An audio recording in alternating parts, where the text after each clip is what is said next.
The heart of Willow Creek, Ohio, beat with the rhythm of predictable seasons and small-town certainties. It was May 1996, and the air hummed with the sweet promise of summer. In this idyllic tableau stood Sarah Jenkins, a radiant 17-year-old senior at Willow Creek High, a living embodiment of the town's wholesome pride. With a mane of sun-kissed blonde hair that seemed to catch every stray ray of light and eyes the color of the clearest spring sky, she was more than just the cheerleading captain. She was a beacon. She aced her classes, led her squad with an infectious enthusiasm, and radiated a quiet kindness that endeared her to teachers and classmates alike. Sarah lived with her parents, Helen and David, in a two-story home on Maple Drive, a street shaded by ancient oaks where the scent of freshly mown lawns mingled with the distant laughter of children. David worked long hours as a foreman at the local manufacturing plant, his hands calloused, his spirit steadfast. Helen, with her gentle smile and comforting presence, was a beloved librarian at the Willow Creek Public Library, weaving stories into the fabric of the community. Their life was a tapestry of comfortable routine, punctuated by family dinners, weekend trips to the nearby lake, and the usual parental anxieties about college applications. Sarah's world revolved around her studies, the intricate choreography for upcoming pep rallies, and her tight-knit circle of friends, most notably Emily Carter, her confidant since kindergarten. And then there was Mark Peterson, the star quarterback, whose arm could launch a football across the field with effortless grace, and whose gaze held Sarah's with equal intensity. They were the quintessential high school power couple, their future seemingly mapped out, perhaps even together, at Ohio State University. As May 11th approached, the buzz around prom night reached a fever pitch. The gymnasium had been painstakingly transformed, under Sarah's creative guidance, into a shimmering celestial wonderland. Sarah, after weeks of agonizing over swatches and styles, finally settled on a periwinkle gown that flowed like a dream. Mark, dashing in his rented tuxedo, met her at the door, a white rose corsage pinned to his lapel, matching the delicate white roses of her wrist corsage. They arrived with Emily and her date, the quartet a vision of youthful exuberance, their laughter echoing through the crowded hall. Sarah was incandescent, her joy palpable. Yet beneath the veneer of adolescent bliss, a faint, discordant hum had begun to resonate in Sarah's life, a note slightly out of tune. In the weeks leading up to prom, a subtle shift had occurred in Sarah. Her usual boundless energy would occasionally wane, replaced by moments of quiet introspection, her gaze distant. Emily, ever perceptive, had caught these fleeting glimpses of unease. "Everything all right, SJ?" she'd probed one afternoon, watching Sarah idly push around a half-eaten salad in the cafeteria. Sarah had offered a non-committal shrug, attributing her distraction to calculus exams, college pressure, or a minor, forgettable tiff with Mark. But Emily knew her friend too well. It felt like more. There were hushed phone calls Sarah would answer late at night, slipping away to her room, her voice a low murmur. Once, Emily, passing Sarah's open door, had heard her friend abruptly end a call, her whispered words tight with a hint of fear. "Don't ever call me again." When questioned, Sarah had dismissed it as a persistent wrong number, a harmless prank caller. Her parents, too, had noted the subtle changes. Helen had found Sarah's journal open on her bed one morning, a page half filled with frantic, almost illegible scribbles about someone watching, and a recurring dream of a dark, hulking shadow. Sarah had quickly closed it, laughing it off as material for a creative writing assignment, a new story she was brainstorming. David, meanwhile, had noticed a beat-up, dark blue pickup truck, distinctly older than most vehicles in their well-kept neighborhood, parked a few times down the street. It would slow down conspicuously as it passed their house. He'd initially dismissed it as a utility vehicle or a delivery, but a faint, unshakable unease had settled in his mind. On prom night itself, the first real crack appeared in Sarah's carefully constructed facade of carefree joy.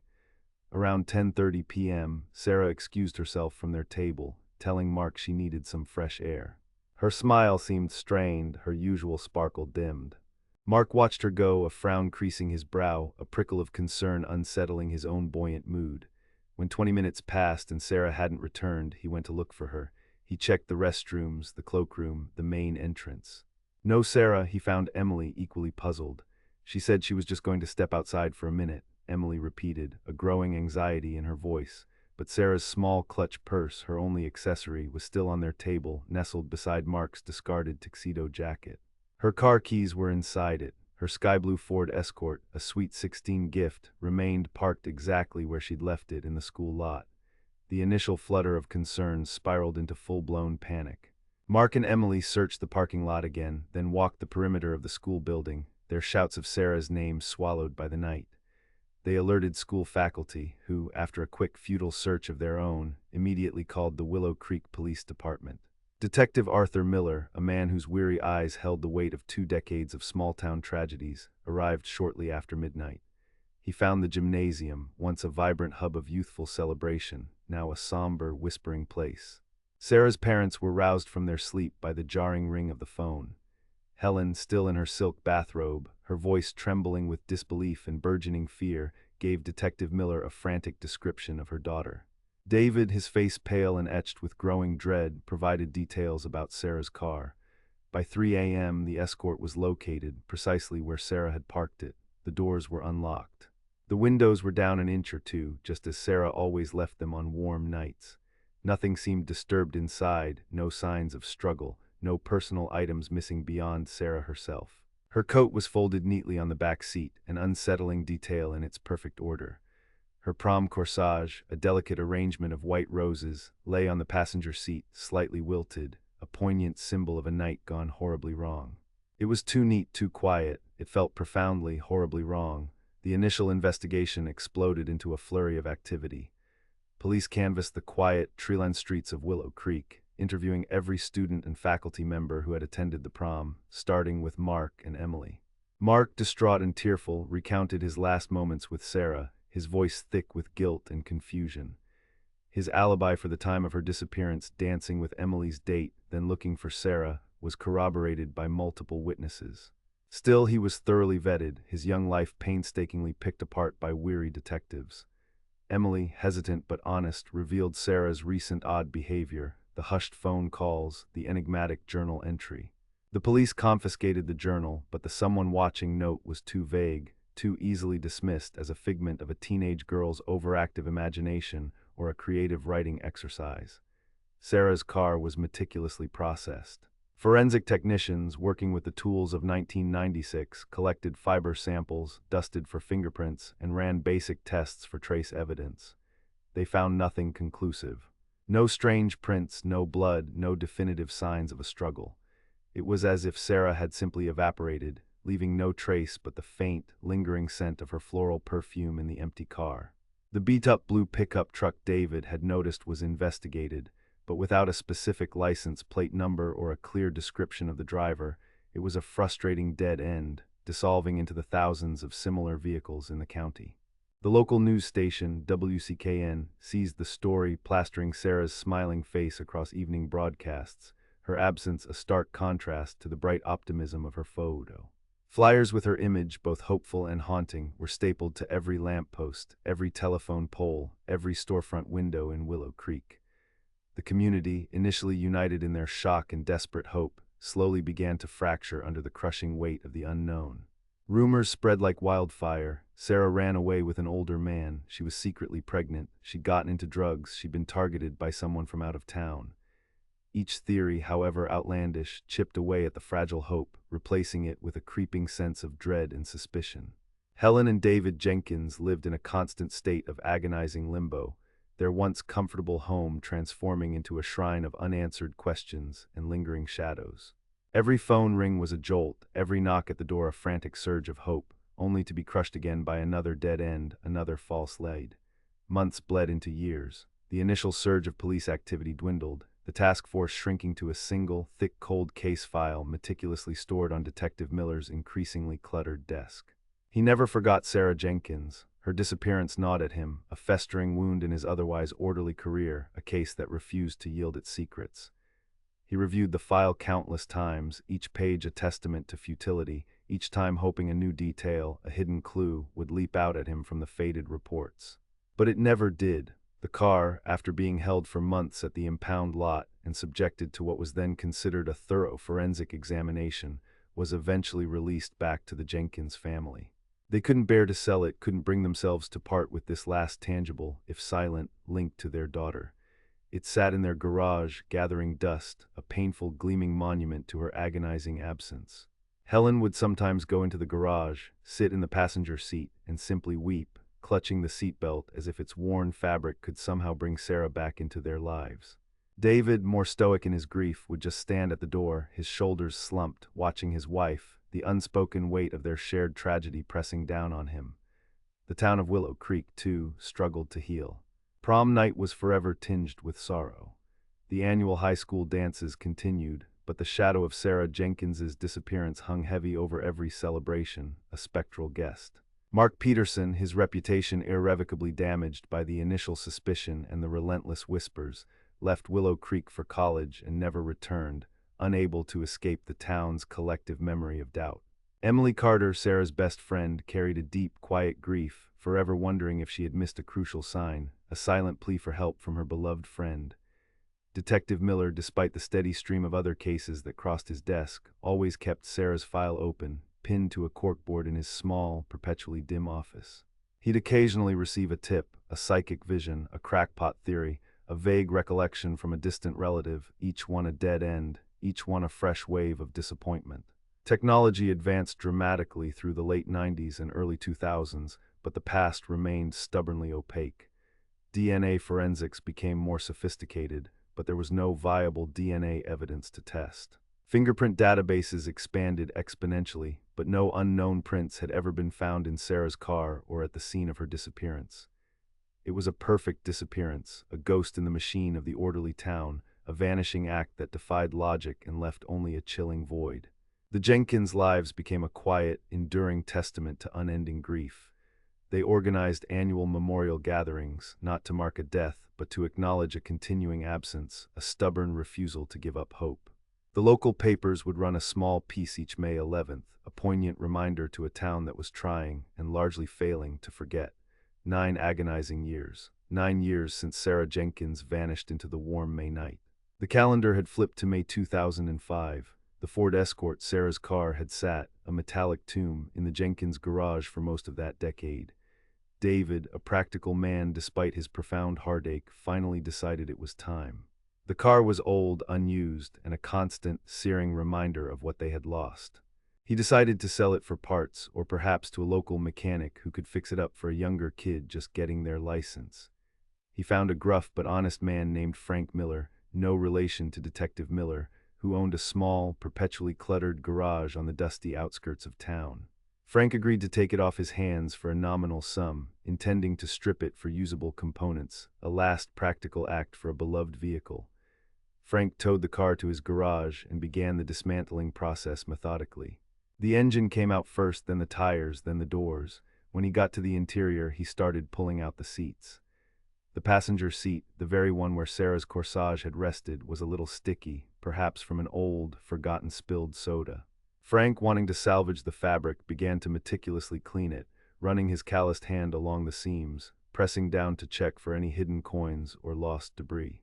His fingers brushed against something small, hard, thin, and stiff, deeply wedged beneath the foam and springs, almost fused with the internal structure of the seat itself. It wasn't visible from the top or even from beneath unless you were actively tearing the seat apart. He felt around, his curiosity piqued. With a pair of pliers and a grunt of effort, he managed to work it loose and pull it out. It was a tiny, folded piece of paper, no bigger than a postage stamp, tightly rolled and crammed into a crevice that even the most thorough police sweep might have missed, especially if they weren't expecting to dismantle the seat down to its skeletal frame. The paper was old, slightly yellowed, and damp with what looked like dried grease, its edges worn from years of being compressed. Frank unrolled it carefully, his breath held. His eyes, accustomed to deciphering complex engine diagrams, squinted at the faded, faint markings. In almost illegible pencil, scrawled quickly, were 2 fragments, B3G, and below it a single, hurried initial. Just that, a partial license plate segment and an initial. Frank, not immediately grasping its earth-shattering significance, put it aside, continuing his work. But something about the neatness of the scroll, the deliberate hiding, nagged at him. He knew the history of this car. He knew about Sarah Jenkins. He stopped, wiped his greasy hands on a rag, and picked up the tiny paper again. B3G, R, a cold shiver traced down his spine. He reached for the battered old phone on his workbench and dialed Detective Miller's number, a number he still had from a previous, unrelated car theft incident years ago. Detective Miller, now older, his hair thinner, his movements a little slower, picked up on the second ring. "Miller here," he answered, his voice weary but alert. Frank explained the discovery, his voice hesitant, almost disbelieving. There was a long pause on the other end, a sharp, audible intake of breath. "Don't touch anything else, Frank. Don't move the paper. Don't let anyone else near it. I'm on my way, right now." The discovery sent a ripple of renewed, almost frantic energy through the cold case that had haunted Detective Miller for nearly a decade. With a team of newly invigorated forensics experts, armed with techniques vastly superior to those of 1996, he descended on Frank's garage. The tiny piece of paper was meticulously photographed from every angle, carefully preserved in an evidence bag, and immediately sent to the state crime lab for painstaking analysis. The partial license plate fragment, B3G, was infuriatingly common, a frustratingly generic combination that could apply to countless vehicles across multiple states. But the added context of R provided a slim, tantalizing lead.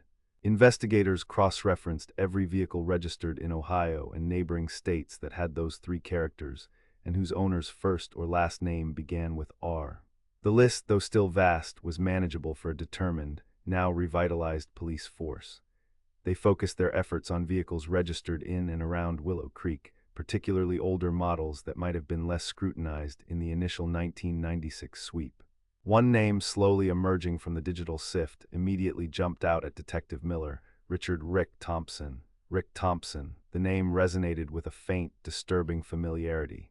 He was a man who had been a transient, known for taking on odd jobs, handyman work around Willow Creek in the mid-90s. He'd lived in a rundown trailer outside of town, a solitary figure on the fringes of the community. He owned a beat-up, dark blue Chevrolet Sminus 10 pickup truck, the very kind of truck David Jenkins had vaguely remembered seeing parked suspiciously near his house. Rick Thompson had been interviewed briefly in 1996, a peripheral character with no clear, immediate connection to Sarah. He had offered no verifiable alibi for prom night, claiming he was just driving around, an answer easily dismissed when nothing else linked him to Sarah or her disappearance. He had moved out of Willow Creek a few months after Sarah vanished, dissolving himself into the vast, anonymous network of transient workers that crisscrossed the country. 5 years later, in 2001, Rick Thompson had died in a single-vehicle accident far away in rural Arkansas, his truck totaled beyond recognition, his life ending abruptly on a forgotten stretch of highway. The new evidence, found 9 years later in a car everyone believed had given up all its secrets, finally gave Detective Miller a name, a truck, and a chillingly plausible, if unprovable, motive: Rick Thompson. Had Sarah seen his license plate, perhaps while being forced into his vehicle? Had she, in a moment of sheer terror and desperate hope, scrawled those characters and the initial R before somehow managing to hide the tiny paper, a last desperate act to leave a trail? Had she known him, perhaps through one of his odd jobs, or been coerced into the car? The initial R could stand for Rick. It all seemed to fit a terrifying, coherent narrative, but Rick Thompson was dead. The man who could have provided answers, who held the key to the decade-long mystery, was gone, taking his secrets with him to the grave, beyond the reach of justice. The discovery, while a breakthrough of monumental significance for the cold case, was also a profound, crushing tragedy. It confirmed Sarah's likely abduction, squashing any lingering, desperate hope that she had simply run away and was living a new life somewhere. It also solidified the agonizing truth that the crucial clue had been there all along, hidden in plain sight, just inches away from resolution for 9 long, agonizing years. The Jenkins family received the news with a gut-wrenching mixture of profound relief and crushing despair. The R gave them a tangible person, a phantom to attach their grief to, a name to whisper in their nightmares. But it also meant no justice in a courtroom, no closure, no body to bury, no grave to visit. Sarah Jenkins was still gone, her fate sealed by a dead man. Her story became a haunting local legend, a chilling reminder of the fragility of life and the dark, unexplored corners that can lurk even in the quietest, most seemingly idyllic of towns. The beat-up blue pickup truck, a phantom in David Jenkins's memory for years, had finally been given a name, even if the full, terrifying truth it carried would forever remain just out of reach, whispered on the wind through the forgotten streets of Willow Creek. Character count 21,567.